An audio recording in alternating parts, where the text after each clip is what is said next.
Olá, no ES em Debate de hoje nós vamos falar sobre os crimes eletrônicos, aqueles cometidos pela internet.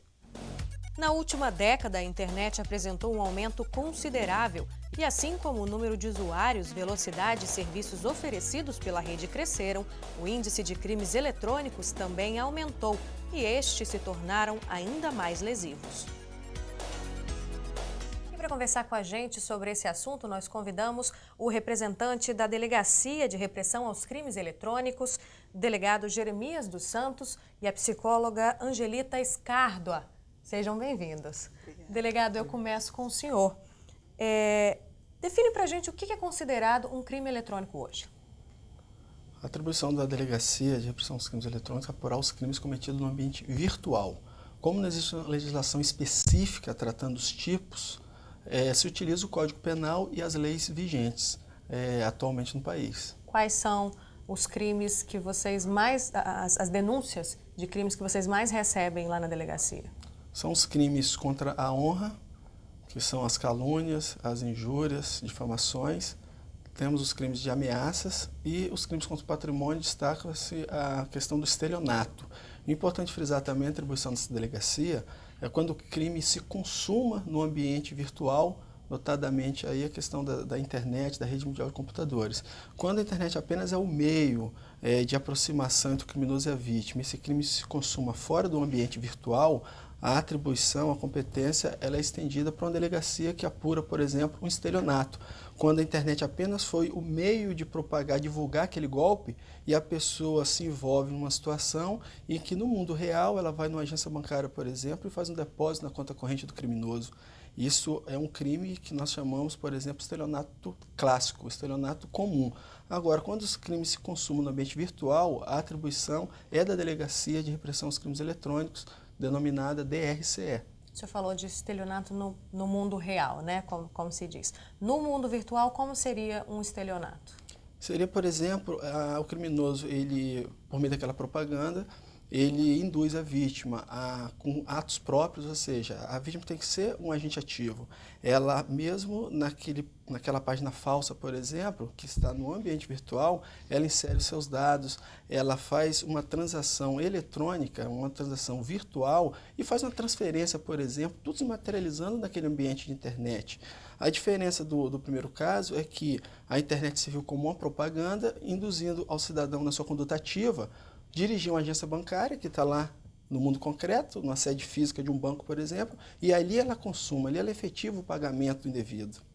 Angelita, a senhora consegue traçar um perfil desses criminosos que atuam na internet? Olha só, Carol, é interessante isso porque toda vez que a gente fala de crime virtual, crime na internet, a gente tende a pensar como se esses crimes fossem uma nova modalidade de crime. Quando, na verdade, pegando a fala do delegado, são crimes que já existem, né? A internet é um novo meio de praticar os crimes, né? Então, assim, a calúnia, a difamação, a ameaça que poderia ser feita por telefone, por carta, passa a ser feita na rede social, por e-mail. O estelionato, que antes era feito só pessoalmente, agora passa também a ser feito virtualmente. Então, nesse sentido, o perfil do criminoso que pratica o crime na internet não é diferente do criminoso que pratica fora.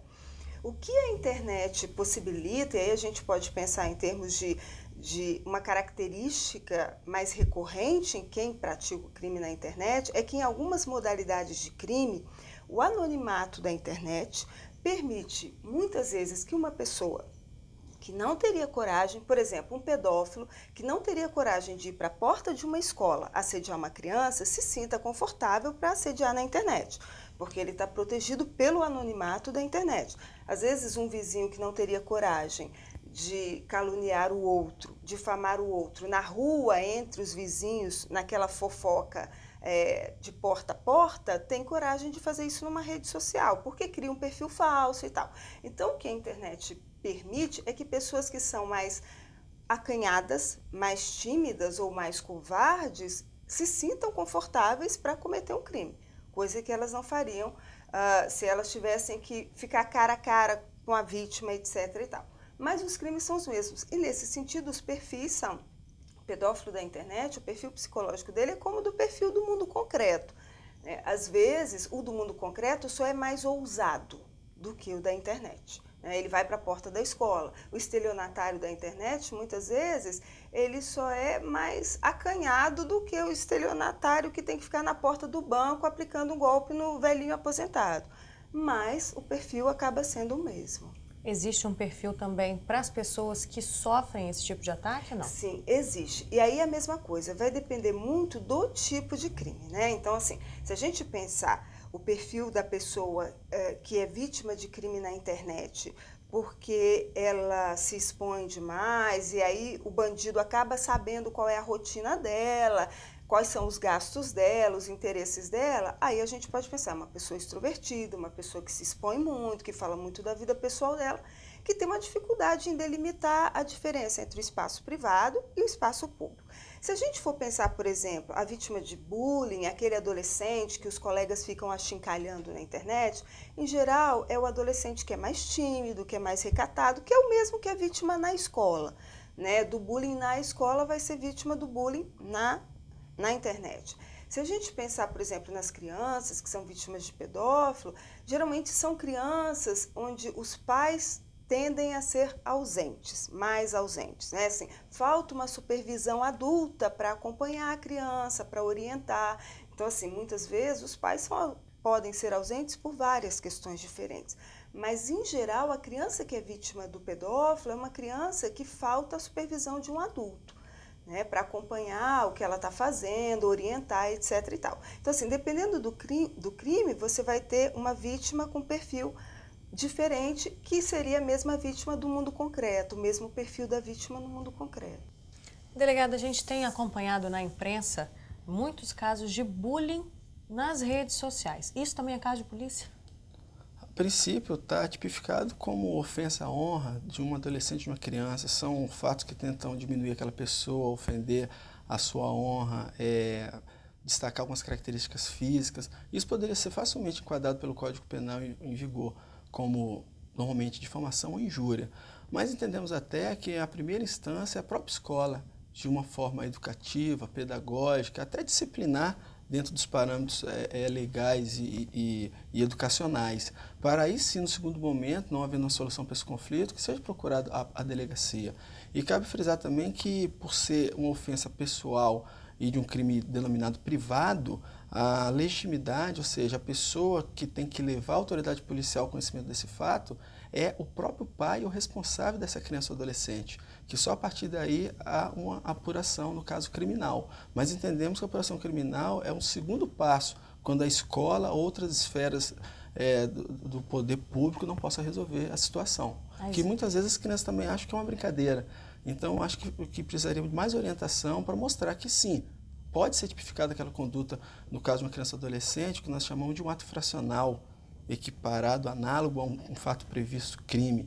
Mas eu acredito que o diálogo ainda é a melhor solução dos conflitos antes de procurar a justiça ou a polícia. A senhora concorda com isso? Concordo, sim. Eu entendo que todo problema que surge dentro da escola, a escola deve tentar resolver no âmbito da escola, convocando os pais para discutir o problema, orientando as crianças, porque, como o delegado fala, muitas vezes, para o adolescente, para a criança, aquilo que ele está falando, aquela chacota que ele está fazendo, é uma brincadeira, não é algo deletério no sentido de que vai prejudicar o outro. E são os adultos, os professores, pedagogos e pais que precisam orientar a criança e dizer, não, isso não é adequado, isso não é. Então, muitas vezes, pode ser resolvido sim no âmbito escolar, com a participação dos pais e dos envolvidos, dos responsáveis que trabalham na escola. Delegado, o senhor pode citar, então, algum crime desse que tenha acontecido no Estado e que tenha tido repercussão, ou então um crime que foi repercussão em âmbito nacional? Os dois tipos de crime que registramos no grande volume são os crimes contra a honra, o patrimônio e também a questão do abuso sexual, o denominado pedofilia, pornografia infantil por meio da rede.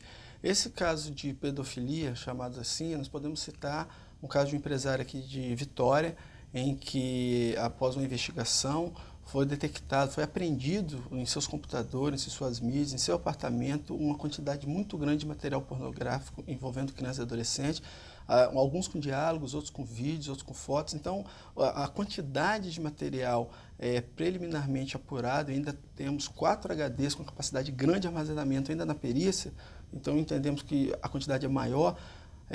Imaginamos que uma pessoa sozinha não produziria aquele material. Então, leva a crer, deu uma repercussão nacional também esse caso, até porque o autor estaria fora do estado, vivendo em outro país. A quantidade é muito grande, então a gente imagina que existe uma rede, porque pessoas compartilham, produzem, distribuem. E é importante frisar que todo aquele que não só produz, não só divulga, mas pelo fato de armazenar em seu computador, ele também é tipificado como criminoso nesse tipo de crime previsto no Estatuto da Criança e do Adolescente. Esse foi um caso de grande destaque. Em relação ao estelionato, foi recente também, houve a prisão do estelionatário no Distrito Federal, a partir da investigação aqui da Delegacia do Estado, em que ele oferecia numa página da internet, oferecia vagas de emprego em um estaleiro que está sendo instalado aqui no município de Aracruz, mas para o candidato concorrer àquela vaga, deveria fazer um depósito na quantia de R$200 na conta corrente dele para poder tentar concorrer a uma dessas vagas. Esse estelionatário, verificamos a andança dele, a participação dele em vários outros estados e, finalmente, a prisão dele no mês agora de outubro, ocorrida no Distrito Federal, e também esse mesmo cidadão já tinha antecedentes no estado de Minas Gerais, também por crimes de estelionato. Ok. Já já a gente volta com esse assunto. Nós vamos para um breve intervalo e voltamos já.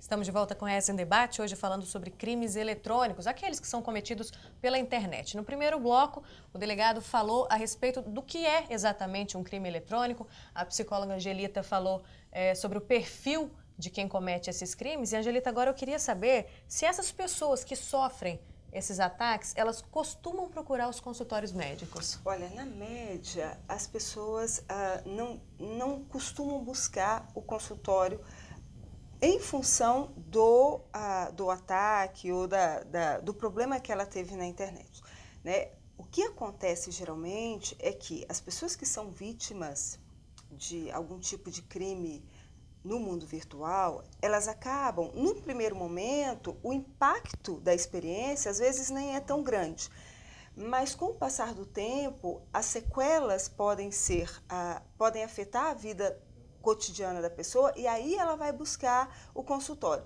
Muitas vezes ela nem tem consciência de que o resultado, aquilo que ela está passando, é resultado da experiência como vítima de um crime virtual. Porque assim, é importante a gente pensar que o crime virtual, de novo, ele não é diferente dos outros crimes. Então a vítima, ela passa por um processo psicológico que pode ser muito desgastante, né? Então, por exemplo, ela pode desenvolver uma certa fobia de relações sociais, quando ela é vítima, por exemplo, de bullying nas redes sociais, na internet, de difamação, de calúnia. Isso pode gerar na pessoa uma certa ansiedade, uma ansiedade generalizada que a leva a ter medo, por exemplo, de contatos sociais, de interação social. Muitas vezes a pessoa pode se recolher, não querer sair de casa, não querer ir para a escola, não querer ir para o trabalho. Então, assim, e aí esses sintomas que vão surgindo com o passar do tempo fazem a pessoa buscar ajuda. Muitas vezes ela nem sabe que isso é resultado do que ela passou, né? E isso é muito comum em todo tipo de crime. Às vezes a vítima de um assalto na rua, por exemplo, logo após o assalto, ela continua tocando a vida, só que no médio e longo prazo, os efeitos daquele trauma começam a afetar a vida dela. Então, assim, na média, as pessoas não buscam a ajuda psicológica imediatamente após o ocorrido. É com o passar do tempo e os efeitos que vão surgindo em decorrência da condição de vítima levam a buscar. Às vezes é mais comum as crianças serem levadas ao psicólogo em função de crimes virtuais. Por quê? Porque na criança os efeitos às vezes são muito evidentes e muito rápidos. A criança ela é mais sensível, ela tem menos defesas psicológicas, então às vezes o efeito na criança ele é muito rápido, muito evidente. Mas no adulto pode demorar. Às vezes um trauma que você vivencia hoje, os sintomas podem se tornar evidentes daqui a 3 meses, 6 meses, 1 ano. Delegado, o senhor acredita que a falta de informação por parte das pessoas que acabam ficando vulneráveis a esses ataques e também a sensação de impunidade por parte dessas pessoas que cometem esse tipo de crime é um dos fatores que levam essas pessoas a cometerem cada vez mais? Porque a gente vê que só aumenta o número, né, desse tipo de crime. Em relação aos crimes que tentam atingir a honra, né, alheia, muitos acham que não serão alcançados ou acham que aquele comentário não dá um dano potencial criminal. Mas é bom que eles saibam também que, como a doutora falou, os efeitos psicológicos decorrentes de um ataque desse, às vezes, são até mais relevantes que a própria quantidade de pena que vai ser imposta ao criminoso, ou até mais relevantes também que o prejuízo patrimonial. O dano psicológico da pessoa pode, como a doutora falou, permanecer por longo tempo. E é importante também que as pessoas vítimas saibam que, além da esfera criminal, talvez uma esfera que daria um efeito pedagógico e inibidor dessas condutas seria a esfera civil, o que nós chamamos aí dos danos morais, dos danos à imagem, para que esses criminosos também essas pessoas que cometem esses atos, fossem penalizados numa esfera patrimonial, ou seja, todo aquele que causa prejuízo a terceiro, na esfera do âmbito civil, ele tem que indenizar por aquela exposição e o desdobramento financeiro de um tratamento psicológico, por exemplo. Né? E a questão patrimonial, que pessoas perdem empregos devido a essa situação vexatória que muitas vezes eles passam. Então é importante que, além da esfera criminal, procure um advogado, procure a esfera civil, porque essas indenizações, essa questão no âmbito civil pode ser um inibidor também dessas condutas. E outra coisa que também realmente cabe destacar, a questão da falta de legislação específica, né? Não falo só da questão penal ou da questão do tipo, mas a questão de procedimento. Então, explico melhor. O Código Penal, ele trata dos tipos, ele trata o que é crime e o que não é crime. Né? Recentemente, o Congresso Nacional está numa discussão para tentar tipificar algumas condutas, como, por exemplo, aquele terceiro que invade um computador para subtrair dados, para destruir dados, ou para causar qualquer... mesmo que não tenha um dano concreto, o fato da invasão por si já vai ser tipificado como crime. O fato de pessoas que comercializam softwares, produtos, que possam capturar dados de terceiro, que possam contribuir para essas ações delituosas, esses também serão responsabilizados. Isso é importante frisar, que são tipos criminais, tipos penais que chamamos. Agora, a questão processual também, que é um entrave, devido à legislação nossa pátria, não ter a previsão, por exemplo, está aberta ao mercado internacional. Você tem legislações internacionais, porque o mundo globalizado é dessa forma. Nós temos aqui sites trabalhando, por exemplo, no comércio virtual, em que os seus servidores, a sua empresa fisicamente responsável por aquele produto, ela está instalada em outro país.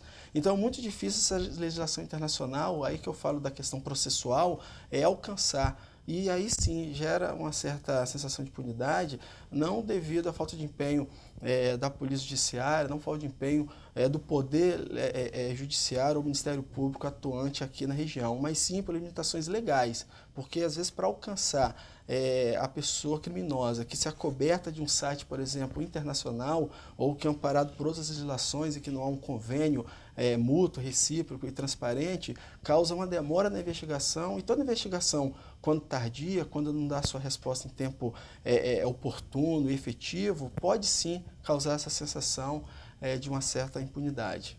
Tem essa sensação de impunidade, tem também a questão que a doutora falou a respeito da pessoa estar escondida atrás de um computador e acha que não vai acontecer nada com ela. A delegacia do senhor está aí para provar que as pessoas são pegas sim, né? Não adianta achar que tem uma distância grande por conta da rede, porque... Sim, é importante em alguns casos, a nível local e até nacional, quando a imprensa, quando a mídia demonstra para a sociedade os resultados alcançados, para ir diminuindo um pouco essa sensação, porque embora difícil, a investigação, embora complexa, é possível sim, porque o crime deixa marcas, deixa rastros.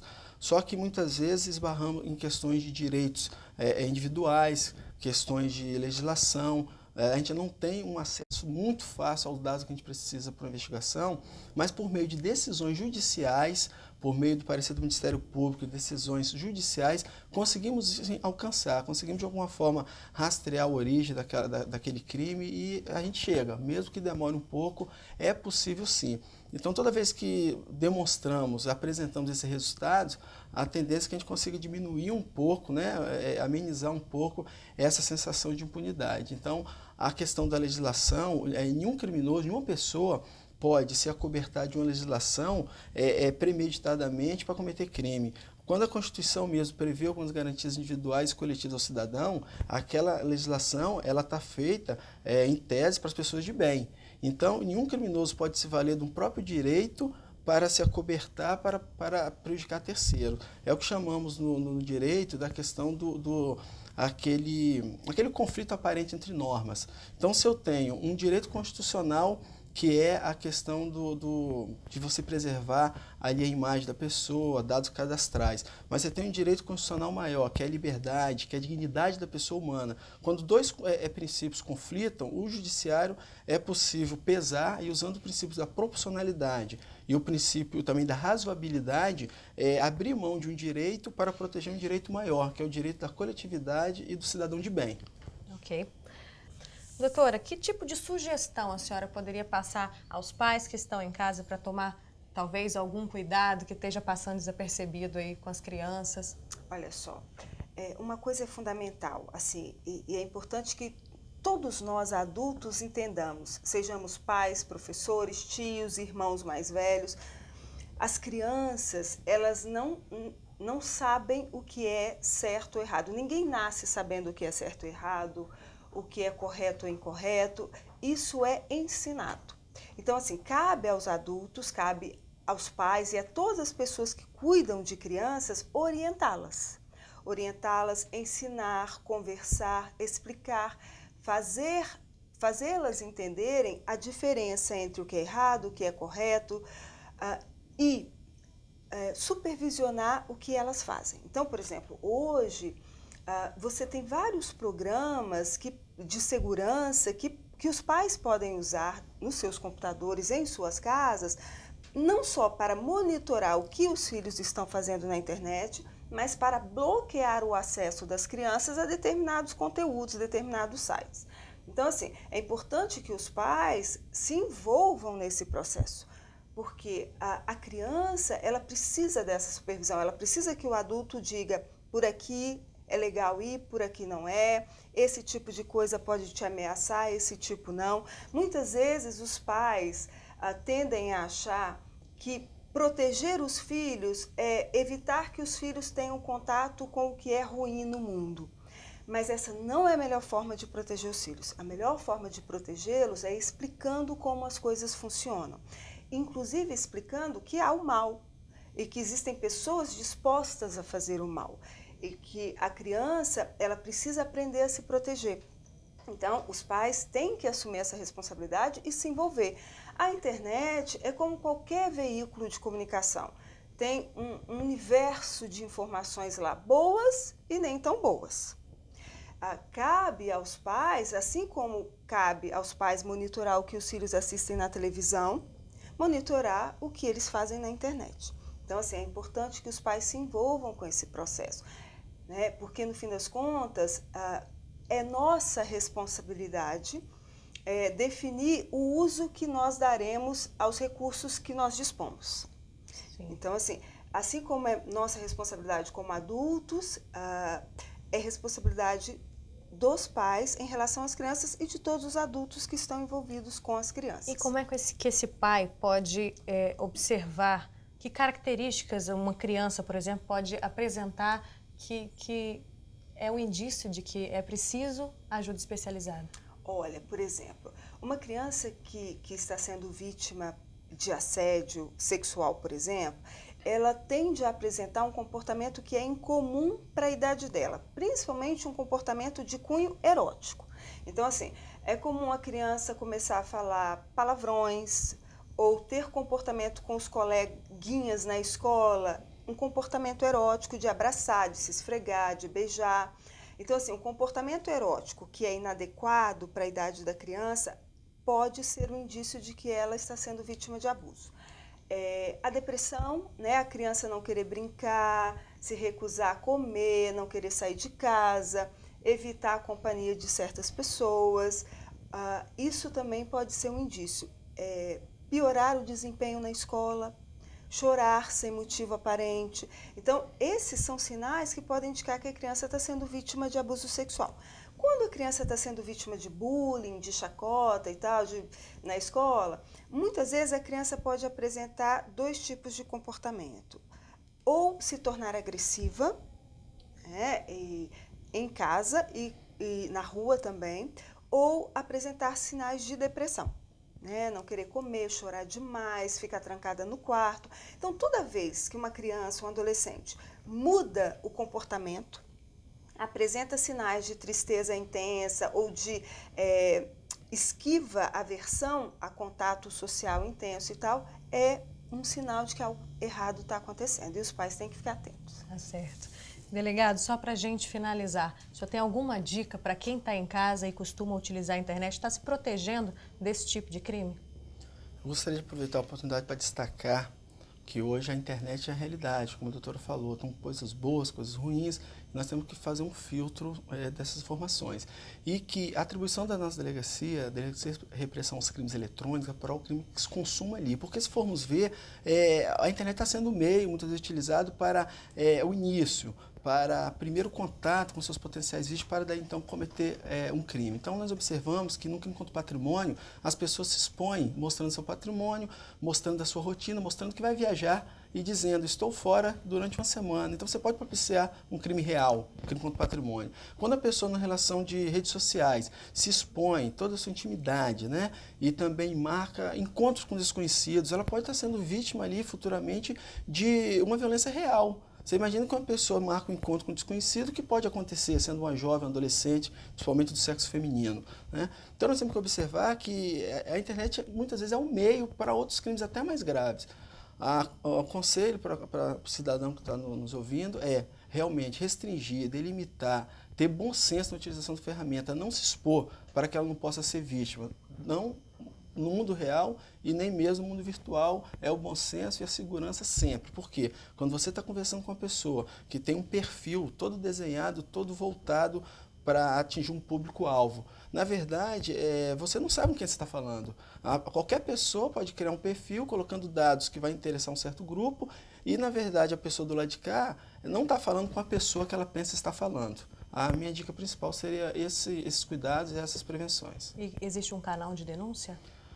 O canal geral assim, do Estado em relação à denúncia é o 181, que é o Disque Denúncia. A delegacia funciona na Avenida Reta da Penha, no mesmo prédio da Chefatura de Polícia, no 2º andar, funciona no horário integral, no horário de segunda a sexta, para o registro do boletim de ocorrência. E caso não seja atribuição específica, estamos lá para orientar, para dar um andamento a cada situação que nos chega. Ok, agradeço a presença dos senhores aqui no nosso programa. O ES em Debate de hoje fica por aqui, mas eu te espero no nosso próximo encontro. Continue com a nossa programação, TV Assembleia, Canal Cidadão.